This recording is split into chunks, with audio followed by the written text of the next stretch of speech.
Assalamu alaikum guys, it's Zara here. Just a quick intro into our third episode of MissHeard. In this episode we spoke a lot about a range of different things actually. So we gave a little bit of premarital advice and why self-improvement before marriage is key and being an example of what you want to see in other people. We spoke about listening to understand and not to respond, which I'm sure many of us do on a regular basis. We spoke a lot about different personality types and definitely, as always, delved into the situations that occur within student life, how to manage our time better, be more productive within our days. And that is a general gist of what we covered. Inshallah, you guys enjoy this episode, and this is episode 3. Enjoy. So we've got these. We put the lights on, and we're already very hot. Oh no! I think it's like okay. Orange. We're gonna come out of this with a tan on one side of our face. Cash. It's all right. I didn't bring a coat anyway, so I'm okay, to be honest. When do I ever bring a coat? But yeah, it is what it is. Bismillah. Bismillah. Okay, Hafsa, third episode. Assalamu alaikum. Walaikum salam. Bro, I just want to say I'm so overwhelmed. Everyone was so nice. So guys, basically the way that, in context, this is our third episode, but we've only had one episode out so far, if that makes sense. So we're recording our third one. Yeah, we're recording our third. We've only ever released episode 1, and it's crazy because with episode 1 we were able to get to the top. It's a top show, right? So we're able to get to the number 1 on top. So we got show, number 1, which Apple I was Podcasts. Very shocked about. I'm not gonna lie. I thought we beat podcasts that are in BBC, the BBC, the British. What is it? British Broadcasting Company, something like that. Something like that. If I got it completely wrong, tell me. I won't be able to correct you, but honestly, like Something I think it was just super overwhelming. Even just like the messages that everybody sent, it was just really, really nice. I read through so many of them. I spoke to so many people, and it was just really refreshing to hear from people, because we wouldn't have known anyone's reaction until we put it out. And I think personally, I was quite apprehensive before it out. I think I just was like, oh, what if people just hate it? And it's like the weirdest reaction ever, because we don't know until it happens. So it was really nice, like just to have people have such a positive and uplifting reaction to everything that happens. So thanks, people guys. Were so thank you so much. We've been through every single message, every single request, DM request on Instagram. We've seen all your reviews that you've been leaving under the podcast as well on the app. It's amazing. Like the things that people are saying is that we didn't even expect this kind of response, and it goes to show how much people wanted it. Yeah, for sure. I agree, and I think it's really important, because I think it's nice to just people just sent messages like, oh yeah, I think I'm the third person in the conversation. It's just really nice, because it's exactly what we wanted. We just wanted it to literally be like a really good conversation. Yeah. So I'm glad like that people are benefiting from it at the end of the day, like benefiting from our little chatter that we're having here. But yeah, it was really, sometimes an absolute waffle. That's absolute. And you had, what have you got there, Hafsa? You've got waffles? I've got pancakes. She has pancakes with more caramel than pancake. Okay, so Hafsa's sitting in front of me. She's got her pancakes. They're drizzled in caramel. She's loving life right now. You know what? They're not even drizzled. That is drenched in like caramel. A pool of caramel at the bottom. But were you looking to get like a really big sugar high from this? I think so. I'm not really a coffee person, so I'll go for this. So let me just get tablespoons of caramel and eat that. It's just how I like it. You know, it's like a... Do you like diabetes as well? Maybe not. Maybe not that. But like, we'll cross that bridge when we get to it, you know, when you have the little... Which is looking pretty soon with the amount of caramel you have there. I just like it. I don't know. I used to be a syrup kind of gal. I'm not shaming you, by the way. I mean, you are, but it's okay. It's okay. I accept the shame from you. You know, it's uplifting shame. It's productive shame. So it's fine. It's fine. I'll accept it for now. But next time it won't be okay. Okay? Wow. I just got threatened. But yeah, guys, in all honesty, thank you so much for all your support and messages and everything that you've done everything that you've done for us. Even just messages that people sent, like, I would love to like contribute in this way. I'd love to do this for you. I'd love to see this. People who made dua for us. Everything is just really. And we would love people to be part of the MissHeard team, inshallah, in very, very, very soon. You know, once we kind of get this up and running, and me and Hafsa are very comfortable with what we're doing at the moment, which we're getting there. 3rd episode, slowly easing into everything. But we're more than happy to have people on board this journey. You know, like, what's the point in doing this for the sisters if the sisters can't get involved? Yeah, I like the idea of it being like a community thing, because I think that's when the best things happen, when a lot of people work together on things. Like just having those discussions with people in the DMs and like speaking about things that they would love to see from us and things that they would hope to come from this. It was just really like refreshing, because I saw so many different like perspective and aspects of things that we could incorporate, and it's that kind of joining of like brains and ideas together which will make this even more beneficial for people. So for sure, I think is something that would definitely benefit everybody if we were to come together and work on different projects, have different people speak on things, because we're not experts. We're little 20-year-old girls trying to speak about the world. Not really going to work. But I think if we had people who are experts within their fields come on and have these conversations with us, it would be really beneficial, inshallah. For us to listen in as well, you know. When we inshallah start having guests on speaking about specific things, a lot of you guys said things that are very specific in terms of fields that would require an expert. I know a lot of you guys said how to manage finances. Again, that is something we wouldn't even want to speak about that ourselves, because we don't even feel that would be beneficial. We want to do everything to do with MissHeard needs to be beneficial for, you know, the viewers, the listeners, everyone. So we would want someone to come and speak about that, because and just throw that information there. But no, honestly, the love has been so overwhelming, and you don't even understand. We were both. I was actually smiling the whole time.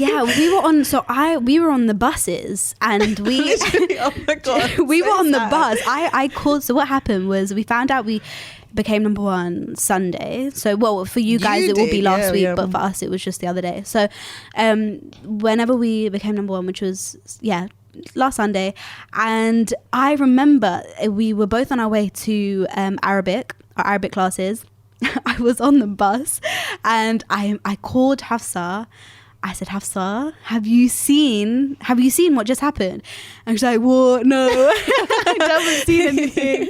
What, it's too early. I don't know what's going on. I don't know what you're talking about. I don't even want to have a conversation about it. And then I said, we're number one. And then we just had a little confused, because I was like, I was looking at she wasn't even awake. Just been updated. Like, I must have just updated, because I've been checking this, and like I have not seen this. And she's like, no, we are. And I was thinking she must have got this wrong. I don't know. I don't think she's looking at this right.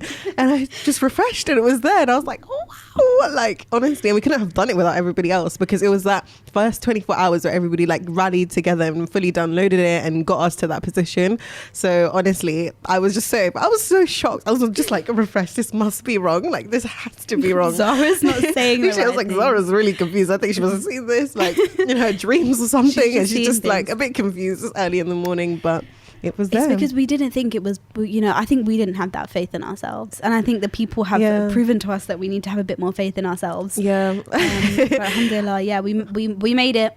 Alhamdulillah, we made it. So yeah, Hafsa, how's your weekend been? I did see you on Sunday, but after that we have our little Mondays to ourselves. Bro, it's been mad. It's been just like hectic, very, very busy. And I think that for a lot of people, they will understand this, especially as a uni student, because I think at this time people come in, you're about to go into January, people might have December exams, they've got assignments due, because when you first come into uni you don't really have anything going on, but it just all piles up. This November, December, like joining of months is like hectic for every student.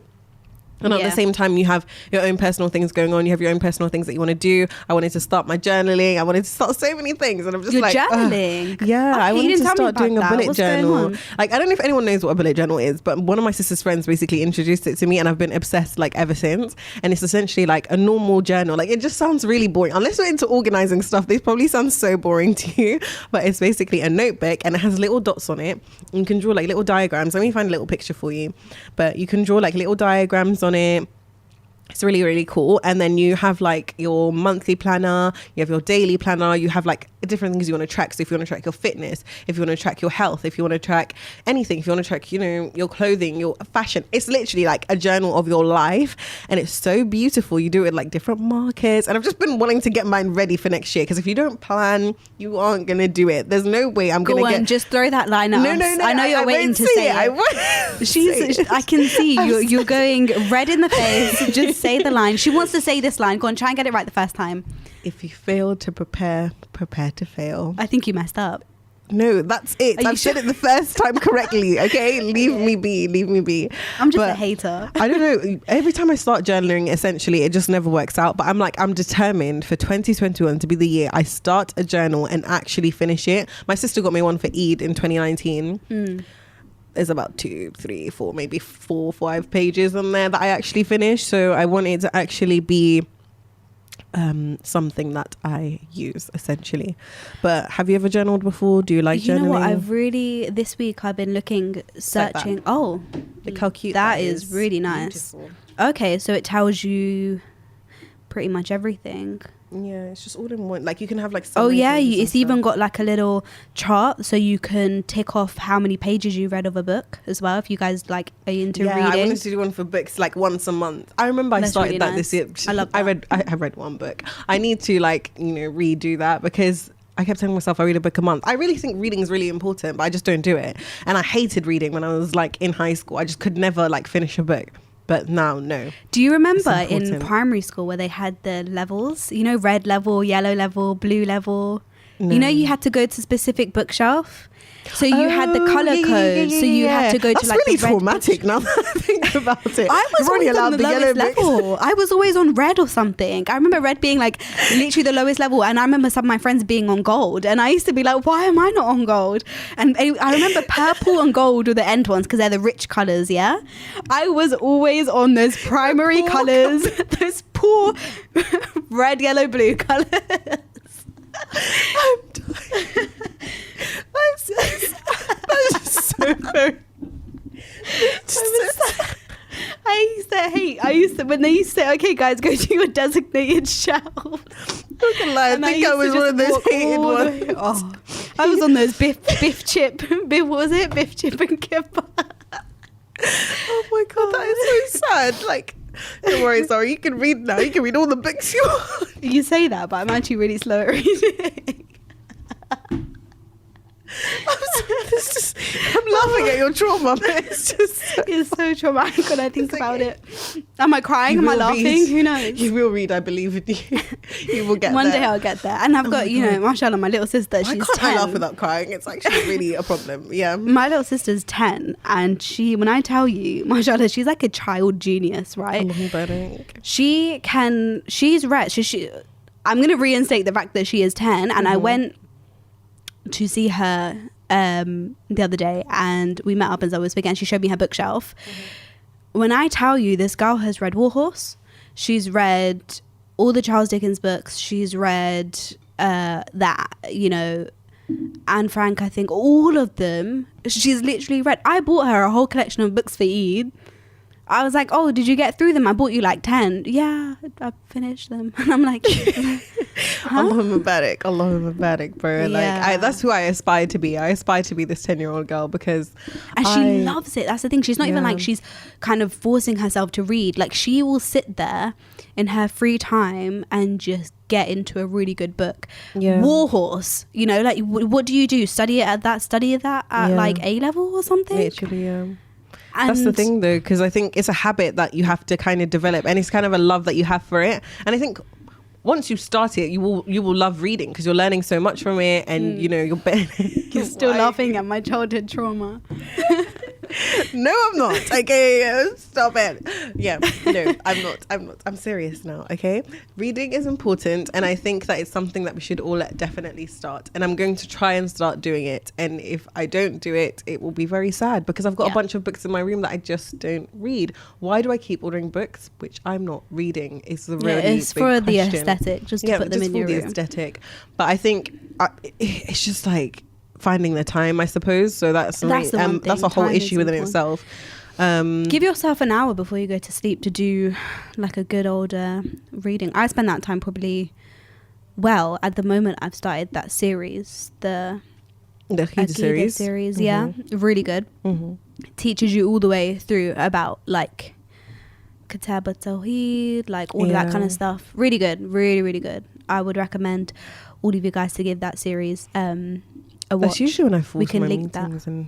But I definitely, I think that's something so beneficial that you could spend your time doing. It's good, but it teaches you things that I just didn't even know, like the basics. Like, do you know what? It did a whole breakdown of Bismillah. Like, it did a whole breakdown, but you just think, we go day to day life saying it before everything we do.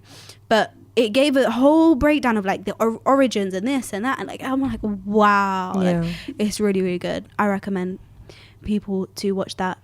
But another thing I was going to say to you, we got a bunch of really, really cool things that people were saying to us in the DMs, right? Yeah. They were telling us like they wanted us to talk about so many different things. And we were really taken aback by what people were saying, because I think some of the things we even thought, oh, wow, like that's actually something we can definitely touch on, incorporate throughout, which is really cool. But for sure, we're going to touch on some great things in these episodes, inshallah. Yeah, because I think everyone gave a lot of good ideas and a lot of things that we can mention. So I think it's a matter of us planning and trying to get those things done. Even if Did you just spill your water on the floor? No, the two bottles just collided. But yeah, that's fine. So essentially, I think it's something that we can incorporate in the future and that we'll definitely have meetings about, and how we can sort that out. A lot of you guys wanted us to also get that thing on YouTube and get it on Spotify or get it on somewhere for Android users. So we'll work on that, guys. Hopefully, by the time you're listening to this third episode, hopefully we have that sorted. Be on another platform. But yeah, that was great. I've got these good old cards in front of me, Hafsa. So obviously, as you guys know, we have a lot of cool access to the Freshly Grounded stuff, and we have the good old game cards. If you guys are familiar with them, should I throw a question at you? Can I go first? Can I throw a question at you? Throw a question at me. Shuffle them. Give them mix them about. My friend can do this really cool shuffling thing that I can't do, but that's how close I can get to it. Okay. Let's have a FG game question. Finish the sentence. Dear Allah. I knew that one was gonna come up. Dear Allah, allow this platform to be beneficial for me and Hafsa, first and foremost, and absolutely all the listeners. That's the first thing came to my mind. We're doing the podcast. What can I mean, dear Allah, there's so many things you could say. Yeah. What would be yours? I don't know. That was a very self-centered thing that I actually said, because I could have literally made dua for anything, and I was like, hey, make this podcast the best. I don't think it's self-centered. I think I think because of what we want to come out of this platform, and what we've spoken about of how we want it to benefit ourselves, benefit other people, what the barakah that can come from it, is making sure that we're doing something for the sake of Allah. So if you want something that you're doing for the sake of Allah to be beneficial and to, pop up and be great, I don't think that's a self-centered thing to say. I think it's a good thing to make dua for, and there's no limits, there's no maximum amount of dua that you can make. So if that's one of the ones, that's the greatest thing about dua, isn't it? There's no limits. Let me give you a question. Let me give you a question. This is intense for the beginning of the podcast, but if you guys have got the game, which I hope you all do, no pressure. Okay, this is a really nice one. Yeah. Tell me something about your mother that you didn't appreciate until you became older. Something about my mum I didn't appreciate until I became older. It's an interesting question. That's a hard question. All of these are hard questions. I feel like I need like 10 minutes to think about it, but I feel under pressure because of timing. I think the one thing I would say was that the level of time they probably give to you, I think that's something my mum would literally, they do, don't they? Mums give it so much time to their children. So then when you grow older, you actually kind of see their time becoming a little bit more spare because you're just doing your own thing. Yeah. That's something that I realized. And how much kind of maybe my mum enjoys doing things for me is something that I appreciate now, because I can't imagine going into different chapters of my life and like not being like, oh, can you do this for me? Because one day she won't. She'll just be like, well, you're older now, go do it yourself. Yeah. Interesting question. Should I give you another one? No, I think that's a fine.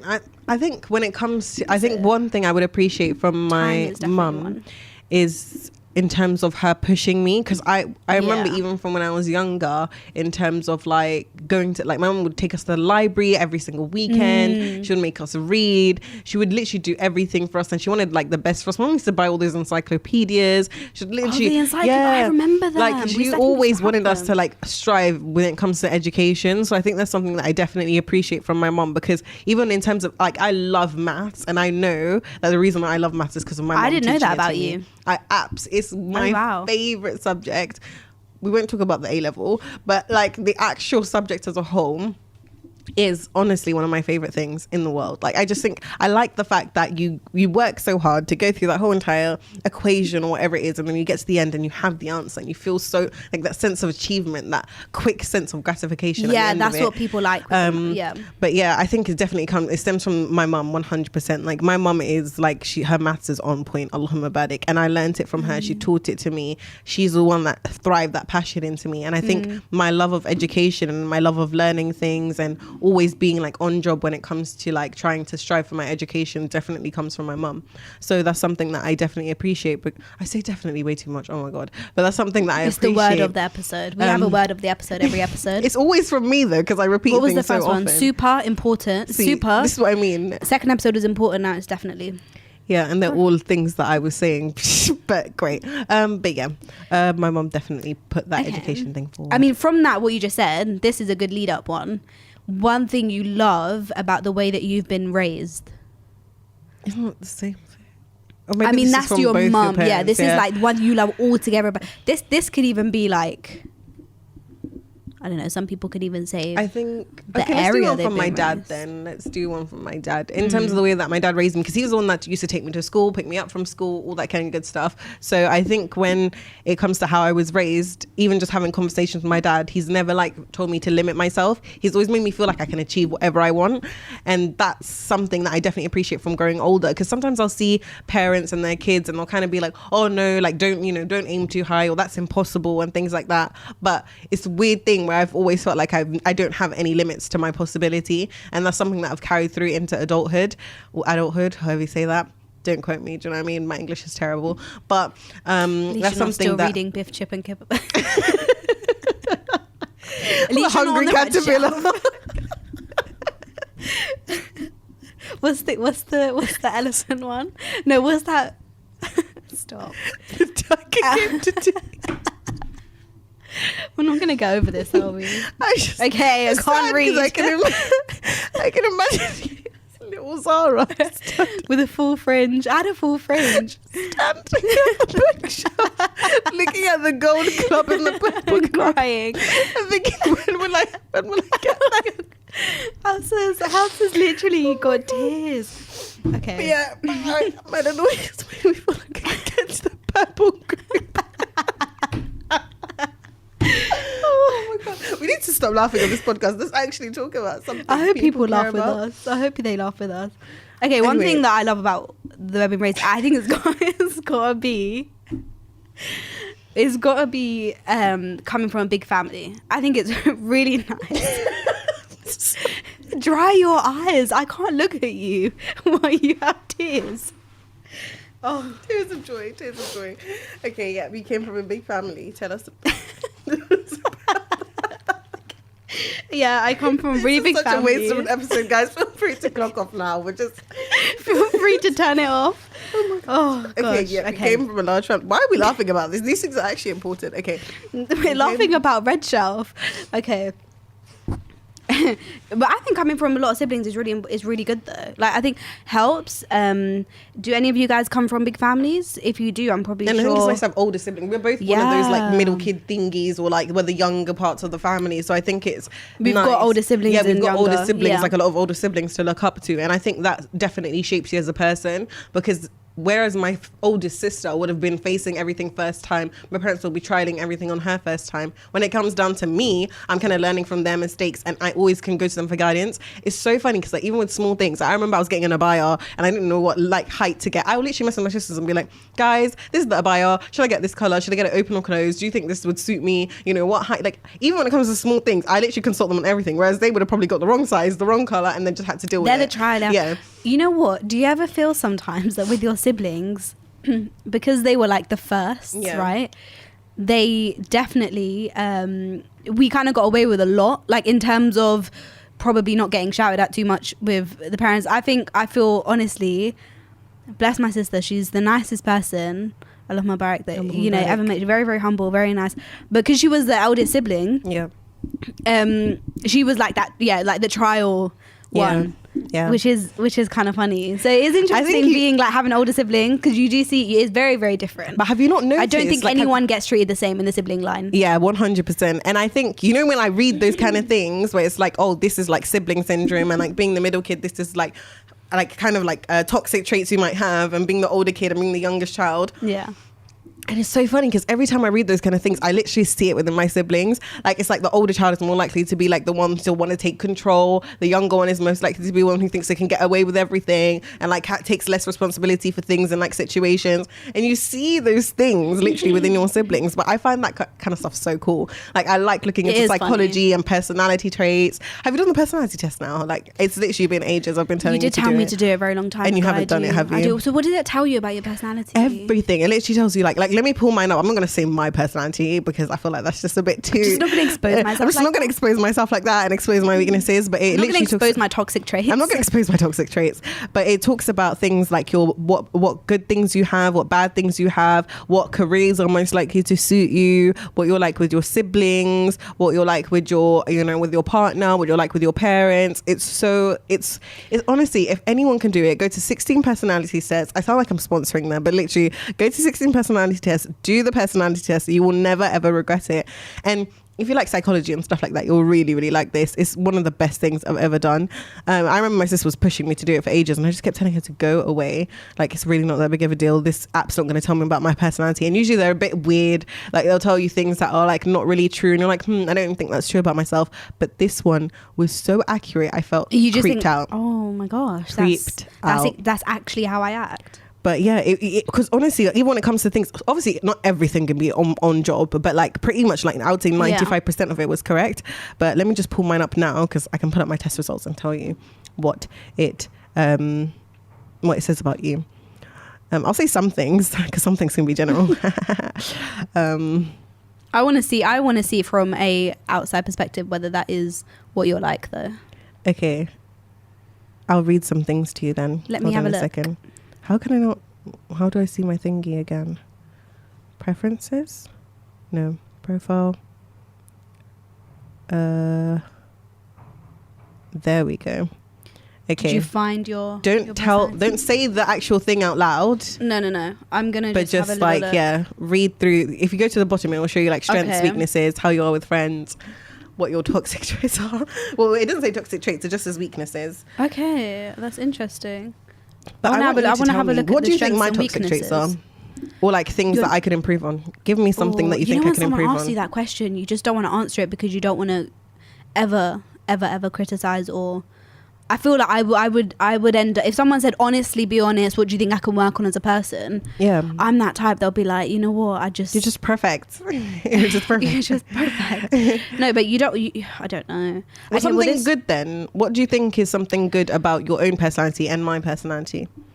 That's a good question. And I don't think people actually praise themselves enough in certain ways. I think everyone should always look at their strengths and recognize them. I think we recognize our own weaknesses a lot, don't we? Yeah, I think so. I think we self-criticize a lot. But the weird thing is that I feel like sometimes with self-criticism, you don't even criticize the things that people actually care about. Because, for example, let's say you're critiquing yourself because, I don't know, you feel like you are overly controlling in your eyes, but maybe to some people they feel like, you know, you get things done and you control things in a good way, and I like that. But then maybe you might have a toxic trait in the fact that you're always late for something and you don't like value people's time, and that for you might not be a big deal, but for other people that's a big deal. So I think sometimes even with your own criticisms, it's good to actually hear them from other people, because if it's a criticism of yourself that people don't really, you know, find as an issue, maybe it's not something that is as necessary to work on as other things. I think I need to work on. Yeah, I have read it actually. Is it not so accurate, or do you not feel struggle like it's to make tough decisions? I wouldn't agree with that with you. I think you can make, from what I've seen of you, I think you can make tough decisions quite easily. I think you're the good thing about you, was something I've always respected about you, Hafsa, is that you are very strong in what you believe in, and you won't budge on that. So if there's something that you believe in and someone's saying, yeah, but you be like, okay, that's your opinion and this is mine. Like, I think you can be like that. You're very strong. But I think when it comes to, I think the only reason why I thought that was true about myself is because when it comes to making decisions in terms of not being decisive in those decisions, sometimes I find that hard. Like, if I'm like, okay, I want this to be in a certain way, and it's like, should I do it like this or should I do it like that? I will literally think of 100 reasons why not to do each one. And so I find it hard to make the final decision. But yeah, so I think in some ways I agree with you. In some ways I disagree, because I think, I don't know, I just think when it comes to making like decisive decisions, like in terms of big decisions of my life, I think I find it hard, like what career to do, what degree to do, all these kind of big decisions. I find them so hard to make, because I'm like, oh my God, what if I get to the end of this and like I hate it? Or what if I do this job and I don't like it? But I think I'm trying to work on that, because my sister was just like to me, you'll never know until you try. And what's the worst that could really happen? If you go and do that job and you don't like it, you can always just quit. Like, life is not going to be over if you make one mistake. So just, you know, bite the bullet, do your research, and then just take that step. Because it's a weakness of mine for sure. Like, I don't like making big decisions, because I'm scared of like the aftermath that comes with that. But I don't know. I don't feel like you are like that. I feel like you're like the complete opposite. I think you can make big decisions for your life. But correct me if I'm wrong. I think, but then again, I end up self-criticizing. I'll be like, oh, you know what? That's not true. I think I struggle with making big decisions. There are a lot of people in my family who hold the trait of being very indecisive. Yeah. And then we've got the other side of it that is very decisive. Yeah. So in our family, we're complete opposites. Mm-hmm. I think when it comes to big decisions, I just think I'm the thing that I want to do, I'm gonna do it. If it doesn't work out, it was kind of Allah's plan, and it wasn't meant to go ahead and stuff like that. But I think always strive to what you want to do. I'm just having a little look at kind of these traits that is quite a fluctuating self-esteem. It says that you have. See, I wouldn't agree with that either. No. Too sensitive. No, I think you're the opposite. I don't think you're too sensitive. I think you actually don't let things get to you at all. I think you can very much overlook a lot of things. Yeah. The thing is, I've realized that I can only take certain criticism from people that are very, very, very close to me. Mm-hmm. Which is interesting, because I know I have to learn how to deal with criticism. Yeah. If someone says, Zara, like, this isn't okay, or Zara, you need to be a bit more kind of faster with this or whatever, then it's really hard. You could be the closest. You could say something to me, I'll think about it for the next couple of days, and that's really bad, and I need to stop that. I need to be able to conquer that straight away and be like, okay, and have a really constructive response to you. But I think a very interesting thing. How are you supposed to take self-criticism? That's an interesting point. I think one part of it also is about the way the criticism was given to you, because I think that can also affect the way the person responds. But I think when it comes to getting criticism, I would say to try and look at it in like an objective way. So like, you know, where does this apply? Where did this stem from? What is it that I can improve on? Maybe it was just a one-time thing. Somebody might be like, oh, do you know what, Zara, you just don't respect people's timing because you were late one time. But then you can be like, do you know what, usually I'm not like that, and explain, and then that's just not really an issue about you. It's just an issue about what happened on that day and the way you handled it on that day. So I think looking at the criticism, where did it stem from? You know, how can you improve on that? Is it something that, you know, you think you can improve on in the long term, in the short term? So how will it benefit your life? Because a lot of the time, if somebody gives you a criticism, it actually benefits you more than it will benefit them to change that trait. For example, if you're a person that's always late, then it might benefit you just generally to always be on time and have more organization in your day, rather than that person not having you be late, if that makes any sense at all. Because if you're late, it's most likely that in other aspects of your life you're not organized, because you can't get your time organized, you can't get your day organized, and that's going to affect you more than it's going to affect the other person. So I would say to try and flip it and look at the benefits of changing that thing.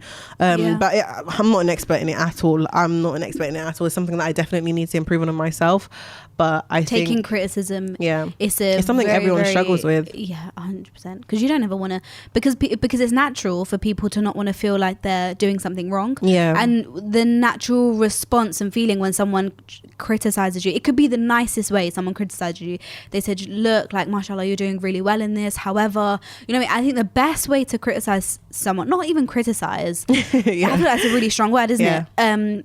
Try and tell someone how to improve by first stating what they're doing well in, because you're starting off on a good note. So if I said to you, Hafsa, you know, something to do with MissHeard, and we, I don't know, behind the scenes kind of stuff, Hafsa, you're doing amazing at creating these things. However, maybe you don't really like the way that you're doing that, because then you're at least appreciating what that person is doing right. Yeah, for sure. And I think it starts it off on like that positive thing, like you've acknowledged the good that person's you've acknowledged done. The good they've done. Because if it's just a criticism, then it's just like, oh, you're overlooking everything I've done for you and you're just focusing on this one bad thing that I've done. Whereas if you acknowledge, okay, I know all these things are amazing, but if you could just fix that one thing, it would mean like the world to me. So I agree. I think it's that sandwich rule, that's what they call it, right? You start off with a good thing, you drop the bad thing in the middle, and then you end with the good thing as well, so that it's kind of hidden within the passage of good. But yeah, I totally agree. There's like an art of speaking to people, the art of complaining, the art of bringing up criticisms of other people, because it's like a knack to it. Some people are very, very good at it. They know how to talk to people. It doesn't even seem like they're trying to. Yeah, it doesn't even seem like they're trying to do it, because it just naturally rolls off their tongue in conversation. But it's something that we definitely need to improve on, because you're always going to have issues where you want to bring something up or have like a critique of somebody, but it's about learning how to do that in like a positive way, especially if you're working with people. It's like your friend or a family member, or somebody who you will be having conversations with for the rest of your life. You can't really get away with it. Whereas I guess sometimes when it's in a short term, you can kind of overlook it. But when when that problem's going to keep arising, you have to face it. You don't really have a choice of just ignoring that issue. But the thing is, obviously, in all the different things that we do in our lives, right? Obviously, we have the work aspect to our life. We have the family aspect to our life. Home, we have friends. These are all things that we what is it called, environments that we have, right, that we step into. Work environment, family environment, home life, and friends. So these kind of main four things, there is a way of, like you said, the art of conversation changes in each of these things. I think, for example, if we look at the home environment, the way that you would be able to criticize something of your sister, like your actual, sister at home, you would be able to talk to her in a certain way that when it comes to your friends, you have to be a bit more sensitive. 100%. Yeah. So that person knows what you're like. Exactly. Not saying go to, your sister and just shout at her or whatever, but you can speak to her in a way that's a little bit more informal and things like that, compared to your friend where you have to very much use that sandwich process. And I think also being one thing with the criticism thing, always make sure that you're acknowledging what they're doing before you want to pick up on something that they need to work on. And second of all, know very much the person that you're speaking to, but know their characteristics. Because if I speak to Hafsa, I'm speaking to you, I need to know, okay, what would Hafsa be okay with me saying, and what would really upset her. And that so if you are going to understand their behaviors as well, don't just look at, I have something that I really need to get done and I need to complain about something and I'm going to go to this person and speak to them however I want to speak to them. No, for sure. Because one thing I could say to you would really upset you, but I could probably say it to someone else and they would kind of take it on board. Understand the person you're speaking to. Yeah, for sure. Even like the way the names they like to be called, those kind of things, like how you'd start the conversation, where they would most likely like to be criticized. That sounds really weird, but like for example, areas, over the phone, would they want it in person? Would it matter to them if you said it over text? Is it better to send a voice note? Some people, when you when you text certain people, they'll understand like your tone of voice when you're speaking on text. Whereas for other people, if you text them, they'll be like, oh my god, like why did you say that? Blah blah blah, and it will what's the word? Accelerate? No, that's the wrong word. Yeah, it will add fuel to the fire. Yeah, it'll add fuel to the fire. So I think it's just, you need to know the person, like you said, and the person that you're speaking to. But it's funny that you say the thing about siblings, because I think the thing about it is like literally with your siblings, you'll like argue with them and then you'll go and have dinner with them like 15 minutes later. Yeah. But with your friends, because you're not seeing them and like you're not forced, like you're not in that environment of being forced to speak to each other, you can have an argument with them or have an issue with them and then like not talk about it for ages and just be so stubborn because you have the choice of just not seeing them. Yeah. Whereas with your sister, you might even share the same room with her. What, you got to both just go upstairs and like to your rooms, just not speak to each other. I remember with my sister, it's so funny because we like, if we have an argument, we literally 15 minutes later we just like at each other and burst out laughing like we're so but that's silly. such a beautiful relationship to have. Yeah, I think for sure. It's just so tough because it happens every single time. But I can't. It's because it's not really an argument. It's more of a bicker. It's like a bicker. Yeah. But it happens. I can't bicker with my sister for long at all. But I think it's really nice the fact that we know that this is not going to last. Like, you know, it's really, really not going to last. If there's a disagreement though, it's we just don't have it in us. I don't think we have it in us. It's just too much effort. I'll end up needing her. Yeah. She'll, you know. It's like my sister will come into my room and be like, "Can I use your face cream?" And just like, first I'm like, "Yeah, take the cream and get out of my room." But yeah, it's one of those things. It's like, you now need to speak to each other. I need to borrow your abaya. You need to borrow my hijab. You need to take my cream. Like, we share things amongst each other. It's just not gonna work. That's why when it comes to my sister, we will get over the argument a lot quicker than me and my brother because I have less of a reason to speak to him. You don't need anything from him. I'm just like, just go. Like, I avoid him. Whereas me and my sister are right next to each other. We need things from each other, so we're literally forced to end that right there and then. Oh wow! But yeah, it's quite funny. Yeah, definitely different when you live with each other. What do you think about that when it comes to like toxic traits and things like that? Because I remember I was reading on Twitter, like constantly everyone kept going on about this thing of being like, we need to normalize it being okay to cancel last minute. We need to normalize it being okay to not reply to messages. We need to normalize everything and all these kind of stuff. And I remember reading that and I was just like, I'm not too sure I agree. I think that yes, we need to normalize making excuses for people. Yes, we need to normalize that people might not always be okay. People go ups and downs. People's mental health is in question. You know, people go through a lot of things in life. Everyone has their own stuff that they deal with. So you need to definitely make excuses for people and not always, you know, think negative when that person, when that person isn't responding to you or things like that. But when it came to like, oh yeah, we need to normalize being late, we need to normalize cancelling last minute and things like that, that's just rudeness. Like, and I don't think we should normalize like we should that. Normalize.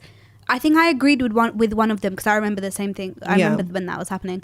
I think I agree with normalizing being able to say no like a bit more easily. Yeah. Because we've also had the conversation this week where Hafsa is a yes man. Hafsa is a yes man. So she, you know, I mean, it's an amazing trait. I'm working on it. You know, mashallah, she loves to agree to things and also help people. I think it's a really good trait of yours. That's a good trait of yours. I don't think I read that in there. She loves to help people out. And any opportunity given, you know, she'll be the last person to eat her food. You know, she'll be that's necessarily a good thing sometimes. I think, but she also agrees to a lot of things which maybe sometimes can cause some stress, right? When you take everything on.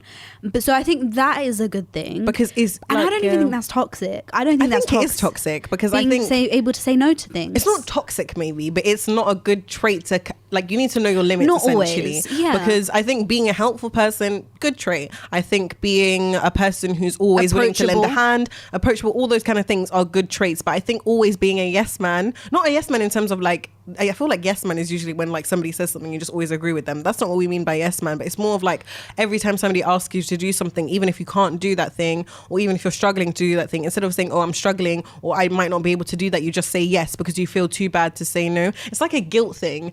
Like, I don't know if you guys know those things where it's like, you know, you're walking in Westfield, a person's asking you to like listen to their selling points, selling those soaps or things like that. It's are you that person that stops? I'm the person that stops. So I think Yeah, and I'm just very easy to like stop and make do something. Like it could be literally anything, and I might be rushing and be like so late for something, and yet still I just feel too guilty to just say no. You'll think about it after. Yeah, I'll think about it after. I'll be like, oh, that's so peak that, you know, he needs to go reach home, his target. He needs to reach his target. You know, he just wants some social interaction. He's like so on his own, or she's so on her, whoever it is that I'm speaking to, whoever's selling it.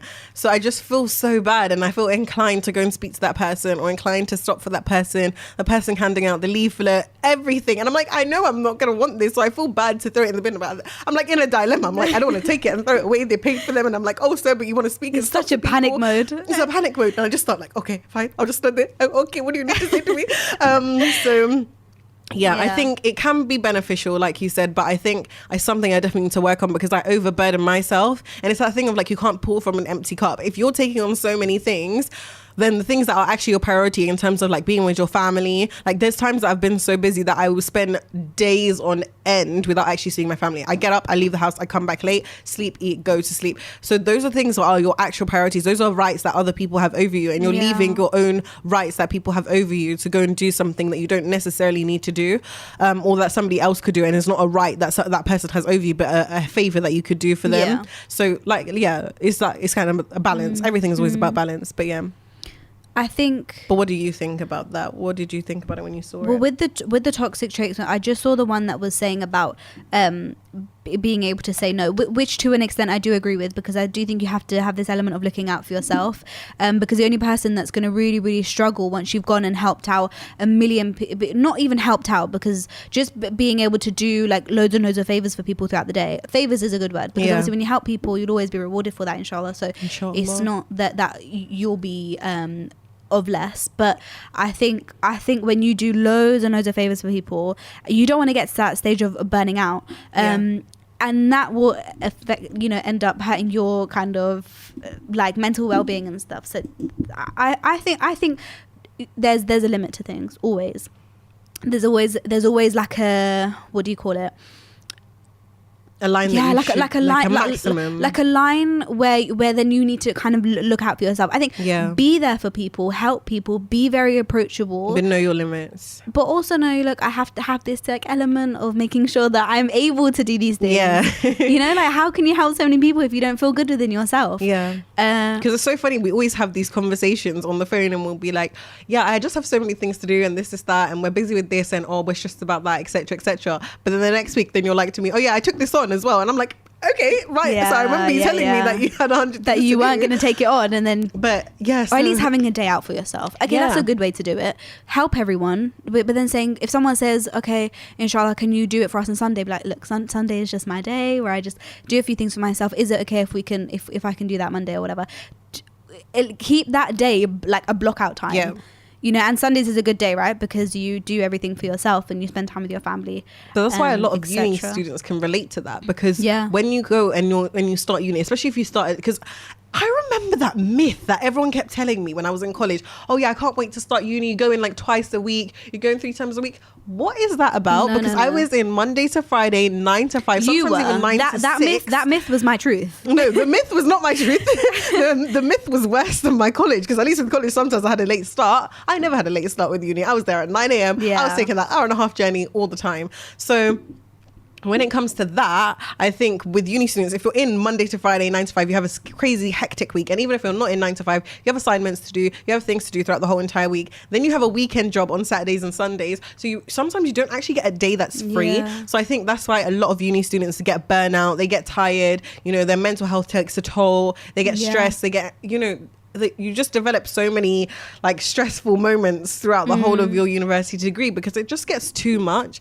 You have family that you need to attend to, especially some people get married during university. You have a whole new life to attend to. You might have kids, you might have so many things going on, but then at the same time you have to work, you have to be a good uni student. You want to succeed academically, you've paid all this money, or you're going to be paying all this money for the rest of your life about your degree, for your degree. So I think it's just those multiple stresses, because you have multiple things, multiple people that need you, multiple things to attend to. Your family requires things of you, you know, your possible partner and kids require things from you. Your friends, even who you had during college, who go to different universities, they're like, oh yeah, you haven't come to see me. You have these things, you know, that are all burdening you. So I think that's why a lot of uni students can relate to that stress. And every time you speak to a uni student, how are you? It's just like, oh, I'm fine. It's like, I'm right. I'm just making it through. And it's why should we just survive? Like, why can't we not just live a life? Yeah, we shouldn't just be coping. But that's something I've recognized throughout my time during university, because I took on so much and did so many things. But I've realized to myself, you shouldn't just be in a state of survival. You should be in a state of actually enjoying your life. Yeah. But it's that weird thing that everybody seems to think that you're so successful, you're doing so much, and that makes you successful. But why would you want to live a life where you're always stressed, you're always just like never enjoying your life? You know, I think there should be some points of your life where you're just relaxing and just enjoying, and there's nothing really wrong with that. It's just kind of like a balance. But as a university student, you just want to be go, go, go. You want to always have your lectures to do, always have your assignments on job, have your perfect notes ready, listened to every panopto that there is. But how about no? So how would you then overcome, because I'm sure a lot of people listening are living that life where they are uni Monday to Friday, or at least doing their online lectures, and then when they're not having their online lectures, they're doing their notes, and then working Saturday, Sunday, or working from home at the moment, either way. So how would you overcome that 7-day like non-stop, you know, thing? Because I'll let you know when I get there. That's my struggle right now. That is kind of my struggle right now. Let me tell you next year. Yeah, look, tune back in next year. I think then being able to think, okay, what is the priority? The priority is, okay, possibly for most students, is getting the education done, university, because that's inshallah what will lead them to a better career. So perhaps then looking at that work element that you do Saturday, Sunday, and being able to like take that. I think it's just so important just have one day throughout the week, and I say that at the bare minimum, because you have that day where you're like, okay, like you're saying, because a lot of people might be married and in uni as well. So if you're around in uni, first of all, amazing, you know, like could you imagine kind of, you know, doing it all? An amazing achievement in itself. So may Allah make it easy for you, those who are married and studying at the same time. But you say take a day off, but what about for the people who genuinely cannot take a day off? Yeah. Like they have a responsibility to attend to. Like for us, when we were like, okay, we work on Saturdays, we have Arabic on Sundays, Monday to Friday we go to university. For somebody like us who has that experience, what would you advise them to do? The thing is with myself is that, alhamdulillah, with my manager, I had a good relationship with her, where I said to her, look, like there are some Sundays that I would like to take off during the month. Maybe like 2 Sundays off during the month, and whoever's listening must think she has 2 days off in the month. Wow. No, as in like you have to reason with them and be like, look, I said because of that Arabic class and stuff, there's something that is for me, because obviously the Arabic is our way of seeking knowledge, and that is, you know, that's beneficial for us, and we need that in our life. So being able to reason with them, reason, you know, like try and find like fair ways to speak to people and be like, I kind of need this, and it worked out, you know. Again, communication is key. Also explaining to your family members what's going on. I think keep your family members in the loop. If you are living with your parents, your siblings, keep them in the loop.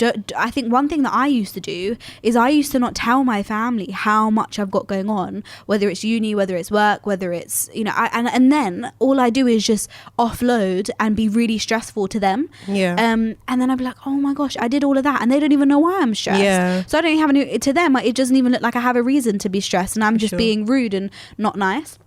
So I think keep them in the loop, so that way, inshallah, they'll be able to help in some sort of ways. And I think that's the best way. That is the best way to do it. Making sure that everyone around you knows what's going on in your life. And you know, inshallah, if you have a good environment, that should help you as well. But yeah, reason. Maybe, you know, if you are working on Saturday, Sunday, being able to be like, look, like, is it okay if I can work that half day? Is it okay if I can take an hour off, go home early on a Sunday? those are the ways that I can think of. Inshallah, if anyone else has any other ways that you can balance that, if you are working, studying all at the same time, definitely let us know. And I think one thing that I've seen, which I want to try and implement, but I think that's definitely some great advice. I do think your family does need to know, because like you said, sometimes you unintentionally do offload it to them. Yeah. And so it's nice for them to be in the loop and like be able to assist you with that. But one thing I have seen is that whole thing of when you have, like let's say you have a sheet of paper and you cross it into 4. Because we can't show you guys, I'm trying to let you imagine it. But let's say you have a sheet of paper and you cross it into 4. So you have 4 different corners of the page, or 4 different sections of the page. Yeah. And one is, this is important, but not important right now.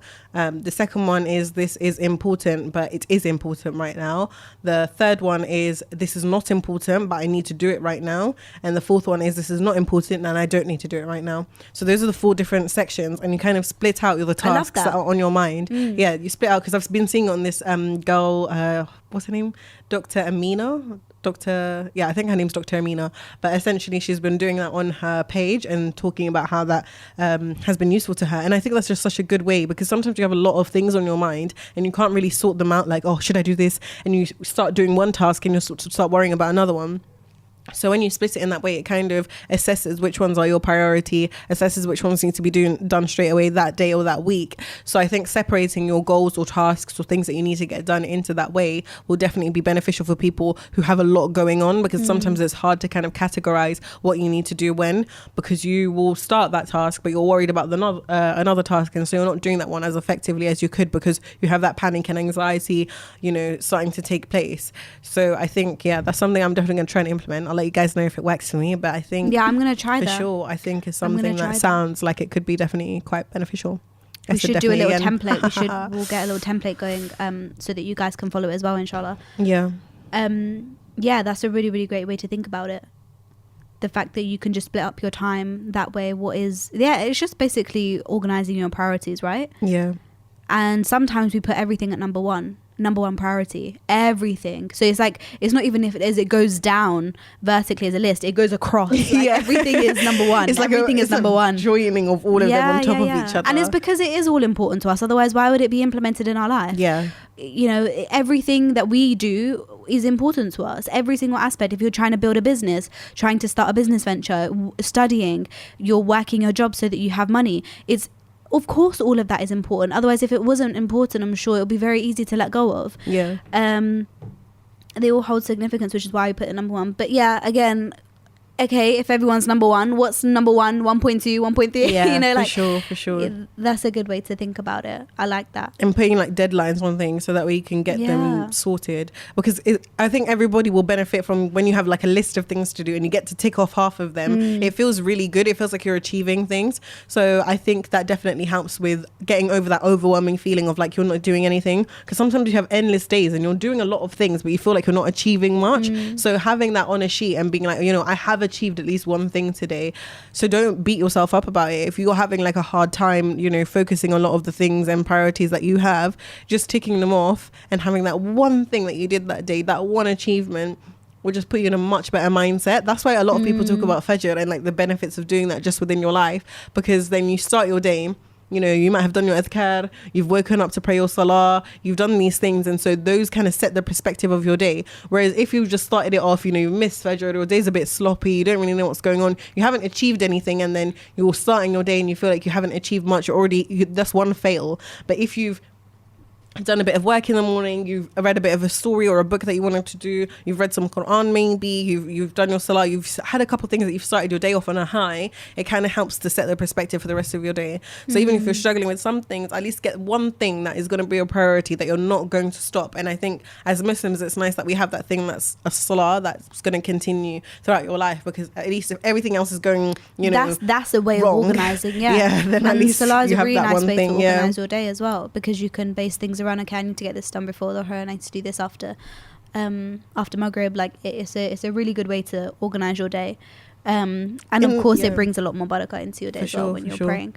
In this like social media kind of society thing that we have, I think sometimes it's hard because you look at other people's organization, you look at other people's lives, and they seem so perfect. It seems like everybody has everything like going well, and everybody has their priorities straight, but the reality of it is that everybody's struggling within themselves. So don't allow that to like be discouraging to you, but rather allow it to be something where it's like, it's okay. So it's okay to be struggling. It's okay to not have everything on point. Yeah. It's okay to not be okay. And that's absolutely fine.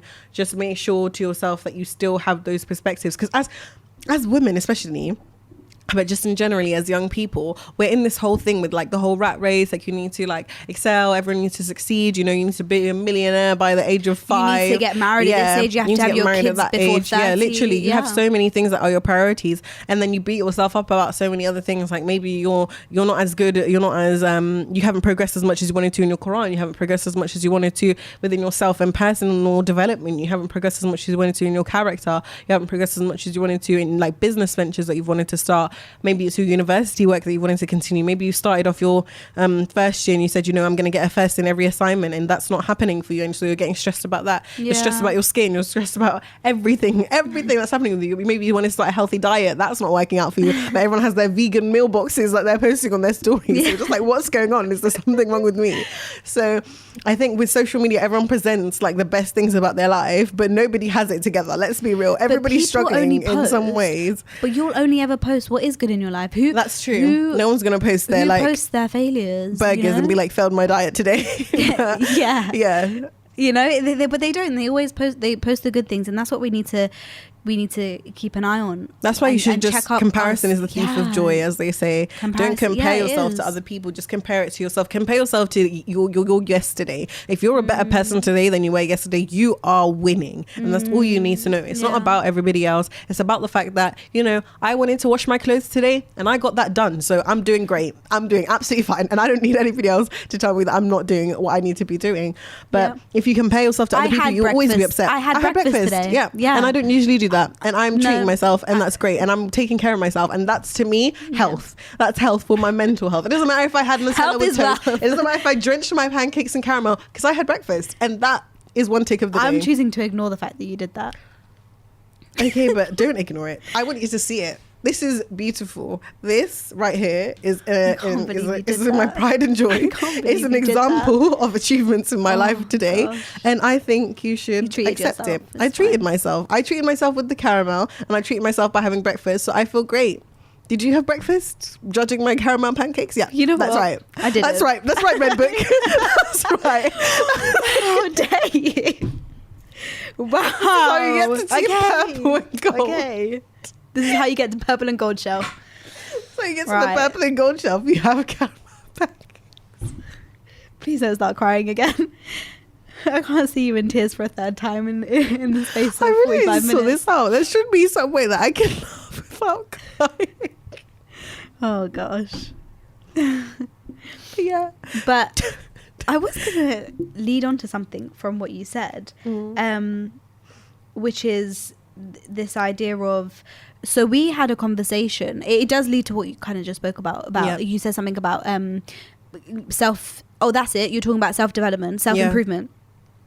And we were talking, weren't we, at the Arabic class, just the one that we just had, and we had a sisters social, and they were talking about, well, we had the topic of like finding a spouse or something, right?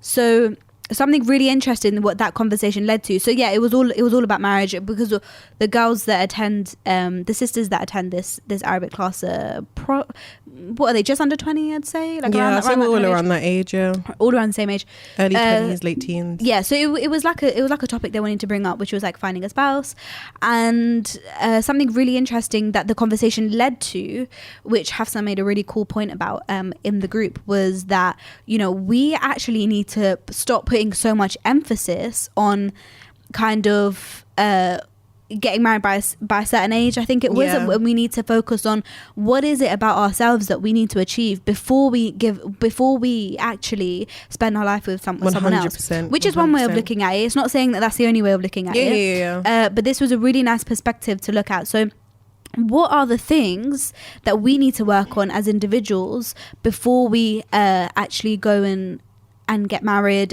and start a life with someone else? Yeah, for sure. And we overlook this. The idea of marriage and kind of spending your life with someone is very, very nice. So that's why, well, for a lot of people it is. It's a nice thing. I can't speak on behalf of everyone, but for most people it's like a It's a goal of theirs, a really they wanna nice have goal. in their It's a life, goal. Yeah, it's a goal. Something they want to achieve, inshallah. So, Inshallah. but why do we have to focus on ourselves before we get to know someone else? Before we marry someone else? Yeah, because the point I was trying to make then is essentially a lot of us, especially as girls, you know, everyone puts this pressure on you. You know, you have to get married at this point. So everybody starts dreaming of their perfect wedding day. They start dreaming of who they want to marry and those kind of things. And what they want in a partner. Yeah, what they want in a partner. They'll be like, okay, I want him to be a hafiz of Quran. I want him to be honest. I want him to be trustworthy. I want him to be patient. I want him to, you know, never say a bad word. I want him to always be calm and collected. I want him to be somebody who always strives. Very patient. Very patient. You'll have so many lists of characteristics that you want to see in this person. Yeah. But the point I was trying to make is, what are the characteristics that you are bringing to the table? What kind of person are you? Because before you even get married, that might never even happen to you. You know, God forbid, but anything can happen to you. I was trying to make the point that we don't know when our time will come. So even though you want to focus on this thing, focus on what you can change your life to be that person now. Because you might want that person to be patient, but are you patient yourself? How can we better ourselves? Yeah, how can we better ourselves to be better people? Because that better person that you are won't only be beneficial to your future partner, it'll be beneficial to your friends, it'll be beneficial to your work colleagues, it might be beneficial in da'wah, like when people see somebody who has those exemplary characteristics, who's embodying the way in which and they're a Muslimah used to be like, and they're a Muslimah, and you know, you're embodying the characteristics of the Sahaba. So I think those are the things that you want to achieve yourself and try and strive to have within yourself. Those are the goals, like for the akhirah, that you want to have within your partner. Have that within yourself, because you need to be bringing stuff to the table as well. You need to be that person who's going to be a better version of yourself, so that way when you meet that perfect person in the future, you have like a more, what's the word? Like you have a better prospect for your marriage, because then you both are embodying those characteristics. If the other person fails to be patient at that point, you will be the one to be patient. But if you're both impatient people, that's never going to work. Yeah. But it's about you finding that balance within yourselves, that one of you will correct the other person, one of you will be able to fall back on the other. But if you go and marry somebody who's patient, even if they are patient, that moment they're not patient, if you're not a patient person, you won't be able to handle that. It's calamity just waiting to happen. Yeah. So I think that's the kind of the point that I was trying to make, is that don't forget about yourself. At the end of the day, yes, you'll find a partner, yes, inshallah, all those things will happen for you, but you're going to be in your grave by yourself. Your attributes and characteristics that you have will be by yourself. The Quran you've memorized will be ranked by yourself. It will not be combined with other people. It won't. That's not how it's going to work. You know, it doesn't matter if your friends are great, it doesn't matter if your family is great. It matters about what kind of person you are. So don't ever forget, like, that you're here for in this dunya for yourself, and you need to focus on yourself and focus on the things that you want to achieve and be the best version of yourself. So no matter who you are, if you're a mother to someone, if you're a friend to someone, if you're a daughter to someone, you will be benefiting that relationship. But that's essentially the point I was trying to make. We should be an example of what we want in other people. 100%. And I think even that's not even when it comes to a spouse, that comes when it's friends as well. If I wanted Hafsa to be very kind to me and to show me respect, I have to show her respect. And also it's very important in a parent and child relationship. If any of you have very, very young children, I think the really amazing thing about that, if you are a parent, is you'll probably understand that, you know what, my child needs to respect me because I'm their mother. They need to show me love, and they need to make sure that they know that, you know, the kind of, what's it called, the status of the mother.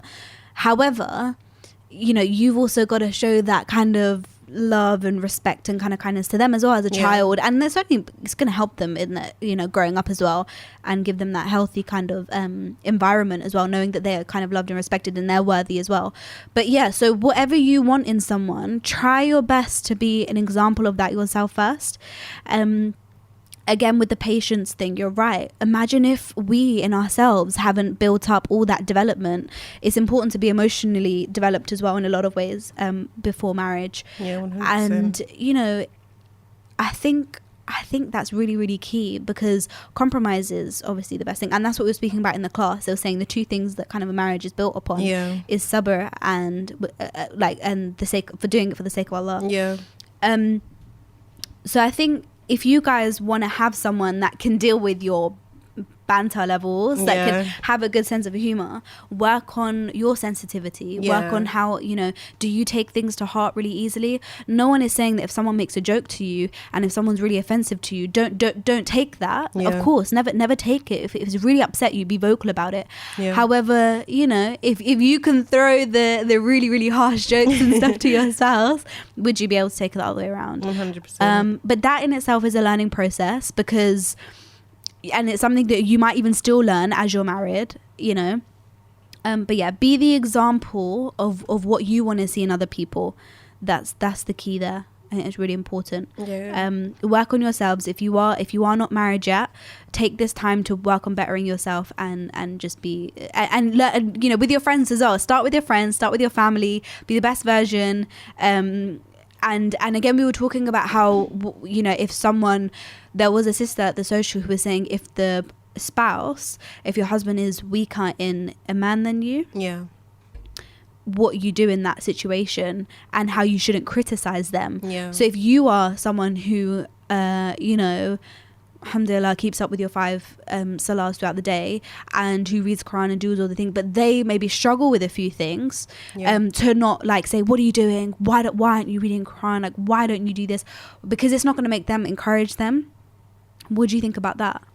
I think, for sure. I think it's something that even before you get married, you need to focus on, because you need to ask the right questions to know that you're both on the same page. Because when it comes to other things, for example, in terms of like how we're talking about toxic traits, how we're talking about a lot of different things, those are things that can be fixed, or like those are things that can be worked on. But I think when it comes to what matters to you on your level of Islam, or on your level of even with finances, any level that matters to you, I think discuss those things before you get married and try to avoid that situation from the get-go. Try to make sure you're on a similar level playing field, you're on a similar mindset in terms of those aspects. But if you face those issues within a marriage, within a friendship, or within something where it's like what you thought, that person's struggling with something, for example, like you said, I think always be positive, always try to be that uplifting,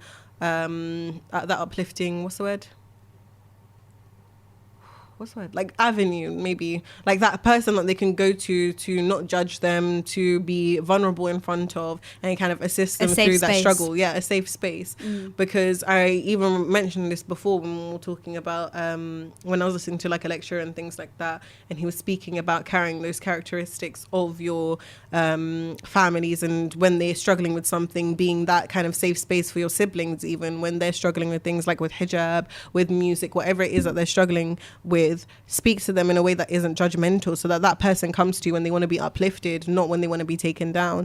So even within a marriage, I think the same thing applies. You need to be somebody who your partner feels they can be vulnerable in front of, and not just criticized, so that no matter what they're struggling with, because the unseen is always worse. If they can come to you and they can show you what their worst thing that they're struggling with is, and you can assist them with that, that's going to be a lot better for your relationship than somebody who's struggling with something and hides it from you and struggles alone, and it can be getting worse and worse, and you're none the wiser. So I think having a bad situation that you're aware of is always better than having a bad situation that you're not aware of. So if that person has opened up to you, take that opportunity to be a person that they can feel comfortable to come back to them when they face an issue again.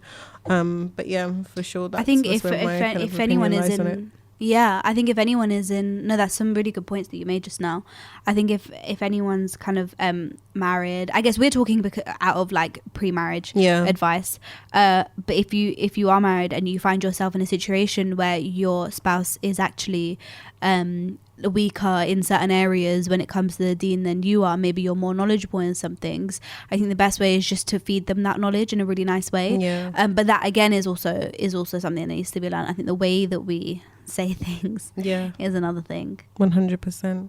And no matter what, I think always seek advice from other people. Have somebody that you trust, have somebody that you can go to, because we're not all perfect people. You need to reason with people, you need to have a conversation with somebody. So have that person that you can go to for advice. You know, even with the Prophet Muhammad ﷺ, he was the best of people, yet still he had people he consulted with. So if that tells you anything, it tells us that we, even as laymen, should be consulting other people when we make decisions, when we need advice on things, things, you know, and that one person above all, and if you don't have that one person that you can go to Allah, speak to Allah, you know.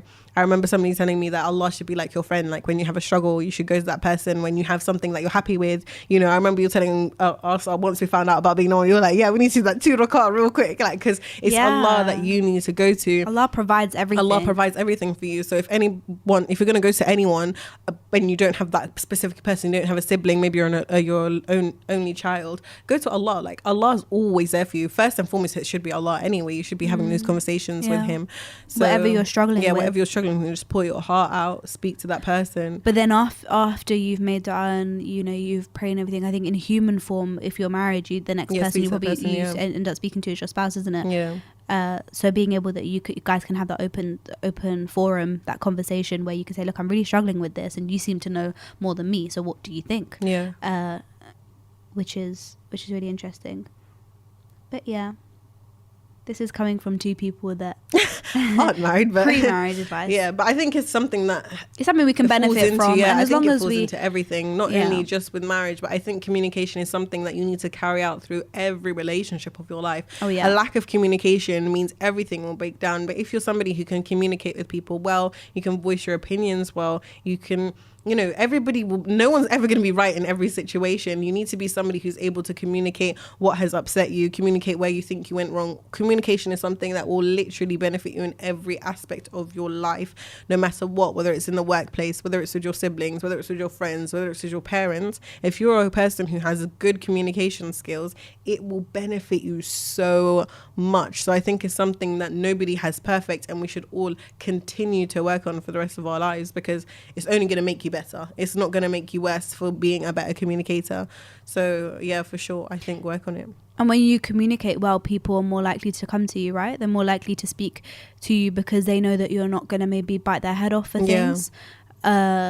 You don't want to be that person that people think, you know what, I'd rather not ask them, because and I'm sure we all know people like that. I'm sure we all know people like that, you know, who we would, you know, we kind of think about asking them something and then we think, you know what, like, don't worry, it's fine, because you kind of expect the response, and then they give the response that you thought they would, you know, like, and it's just that kind of cycle. So I think if you are kind of someone who you feel, you know what, I could be more approachable, I could be someone that communicates better, take this as a like a reminder, obviously to me and Hafsa first and foremost, 100%. And then, but we do give that reminder to you guys as well, that, you know, there's so many ways to try and be a little bit more approachable. Maybe even, you know, just hearing someone out, the power of listening. Yeah, literally listening is so important, and that's a part of communication. Yeah? Don't listen to, what do they say? Don't listen to speak, listen to understand or comprehend. Yes. Don't listen just so that you can have a reply, but listen to actually listen to that person, which sounds so basic, but really and truly, a lot of the time when you're speaking to someone, you're already like starting to get the response that you're going to give to that person straight away. But sometimes that person might not want your advice. They might just literally just want to speak to you, you know, have you be an open ear for them to go and speak to you about this issue that's concerning them. So maybe even after your conversation, just literally ask that person, you know, do you want my honest advice? Like, just literally ask that person before giving that advice, because they might just be like, you know what, no, I just came to speak to you. Because sometimes with situations, even with myself, if I'm like stressed about something and people start suggesting things to me, it makes me more stressed. I don't know if anybody I don't want your suggestions. No. It's literally that, but like in a nicer way.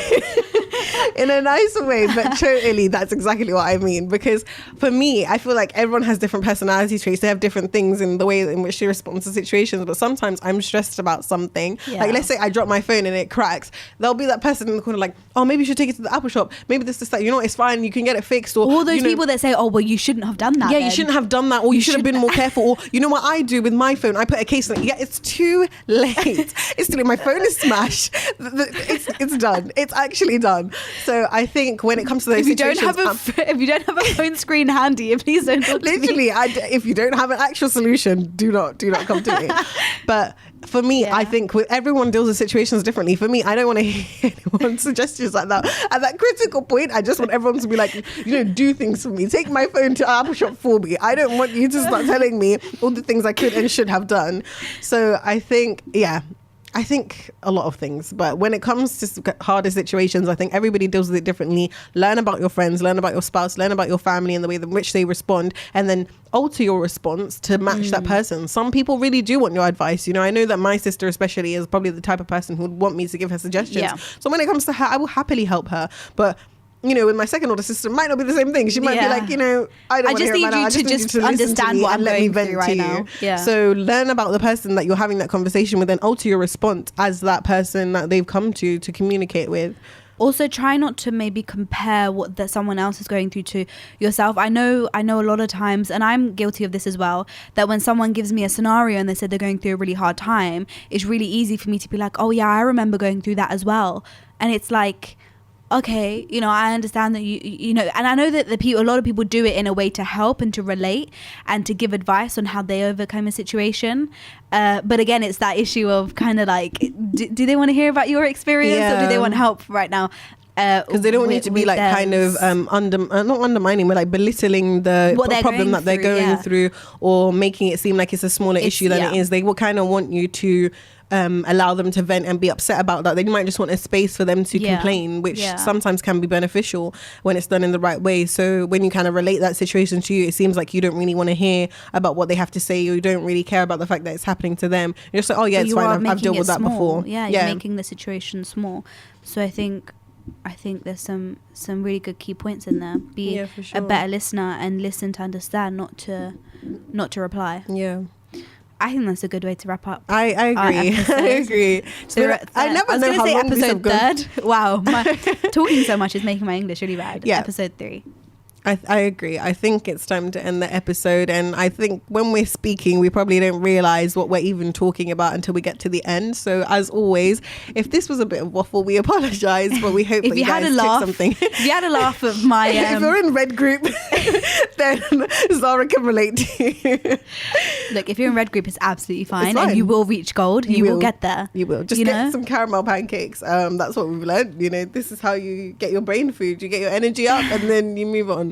But thank you for listening, and we hope this was beneficial in many ways. We tried to cover a range of different things today, all interlinking, inshallah. And I think that's it. Hafsa, always a pleasure to speak to you. Always a good old laugh. And assalamu alaikum. Wa alaikum salam.